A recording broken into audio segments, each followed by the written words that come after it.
This learning object is a production of Abu Dhabi Men's College, Center of Excellence for ICT and Learning Technology. It's interesting how we sometimes don't see the elephant in the room. And your question addresses a comment and an observation I made to my colleague, Dr. Goodman, earlier this morning. And that is the fact that you have over 1,000 students, or about 1,000 students, from around the world here, and many from the United States, students from your incredibly impressive institution. They will go back to their countries and they will deliver a message that will be far more effective than anything that you and I and any of us on this panel could say, in terms of their experience, their perceptions of what is transpiring at the higher colleges of technology and many other institutions represented here in the UAE, and they will immediately become the ambassadors and will turn the incorrect perceptions around, because they're far more effective at doing it, because they're talking to their peers. All of us in this room could try to do it, and we would not have the same effectiveness as they would. I do believe that once they see that each individuals are indeed looking for the same opportunities and finding ways to communicate across the cultures, there will be a chance for those dreams to be realized, because they're going to have less of the baggage than you and I have in terms of historical background that will have many of the prejudices that existed, and they will be far more effective in bringing a reasoned resolution, I should say, to the economic crisis. I think that those of you who are mentors at this conference could provide a good exercise in diplomacy if you took what we talked about today back to the students, because I think one of the for logistical reasons there are few, if any, students actually here, and if there were, they could carry the message back themselves, which, as you're saying, might be more effective than hearing it from one of us. But so be it. They will have an opportunity to hear about this in one way or another, I hope. Another question? Yes, back, there we go. Serge Morissette from the Alain Women's College. Given that with the downturn in the economy and the fact that so many people are going to be in employment insurance, and we can probably foresee that more and more students are going to try to go back to college. Now, if you don't get money from the governments, what is your institution ready to do to ensure that you can accept more students without raising the tuition fees?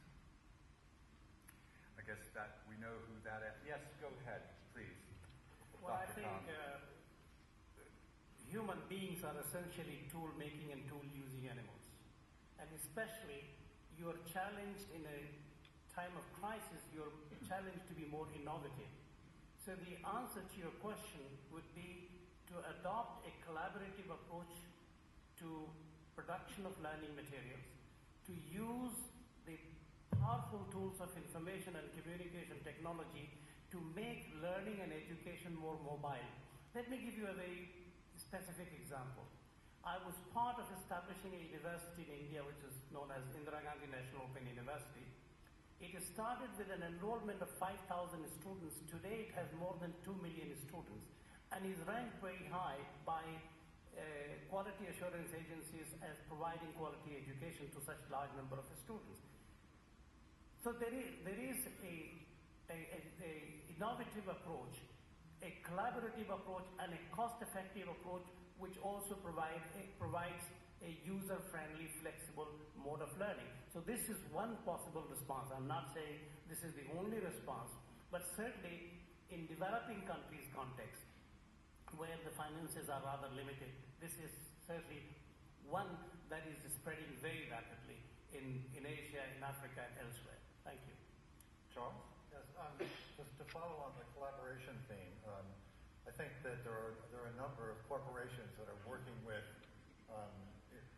students and so forth to get them trained in the areas that they are interested in. For example, there's something called the National Academy Foundation in the United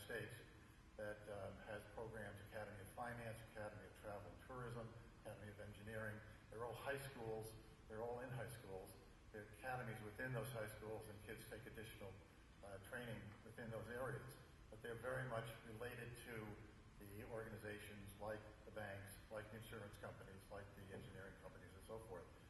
There's an insurance company in the United States that has a program with community colleges where they basically give kids scholarships who are interested in going into the insurance business. They provide a mentor, internships, and an opportunity to get a job after 2 years in the community. The community college. One of the things that's very important, I think, is to make sure that when you're talking about training, that you're matching the training with the opportunities. I saw far too often in my past where training programs were developed by organizations that had nothing to do with the need of the organizations. But I think it's very important to make sure that whatever training there is, that there are jobs available at the end of the pipeline. Marion Horston, let me ask you: is there something that corporations could do at this point in time? You hear about, for example, some companies are putting their employees back on 4-day weeks, and other ways of cutting costs. Is there a way in which a corporation could allow some of its employees to maybe take some time off in a subsidized way for education that would also serve the needs of the company to reduce costs? Exactly. This is what we do at the moment. We have parts of our company have this reduced work time. It's actually around 3 days. They work for 3 days a week in some parts of the company. And we use the left 2 days for education, to educate our people. This is done heavily, especially in Europe at the moment.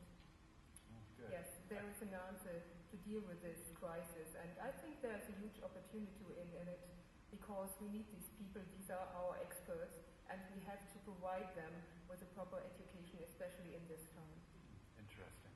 Dr. Benson, are you seeing students coming in to your university under these kinds of programs, or what would you have to say about that? Well, we're a little unique in that we're a very residential campus, so we do some job training programs, but we're also seeing, as was noted on the first panel, a lot of first-generation students that come from homes where they never had an opportunity to have access to education. One thing we do on our campus, I can probably speak for my fellow university and college presidents, we spend a great deal of our time raising money, and it can be for a whole host of things, bricks and mortar or athletic programs or endowments. I can't think of anything more important than scholarship funds that we raise, and we require each one of our students who receives a named scholarship to write that donor a note of thanks. And the bond that then is created between the donor and the donee is really remarkable. We hope to generate in our students a desire to give back to an institution and to people that gave them an opportunity. Are you able to keep the level of your scholarships up at a point today or next year to where they were, say, a year or two ago? No, with our endowment down like everybody, and when you raise tuition, of course that cuts into your scholarship amounts you're able to award. But we're also we've set aside a portion of our tuition increase this year specifically for financial aid. So in addition to Pell Grants, we're making sure students have access to low interest loans. Dr. Goodman, do you know of any programs or many programs like the one that Marion Horston was talking about at Siemens? Do you know whether this is something that a lot of major corporations are doing, or is the Siemens case an unfortunately rare one? I think the major global corporations are actually trying to think about beyond this downturn, to prepare their workforce, but to also take part in the education of the next generation. So we're actually seeing scholarships go up. We're seeing the interest of corporations in supporting higher education go up. And there is a feeling that's beginning to take hold that in difficult times, it's more important than ever to make a difference rather than to hold back. We also see volunteerism going up, whether it's at Siemens or GE or Goldman Sachs.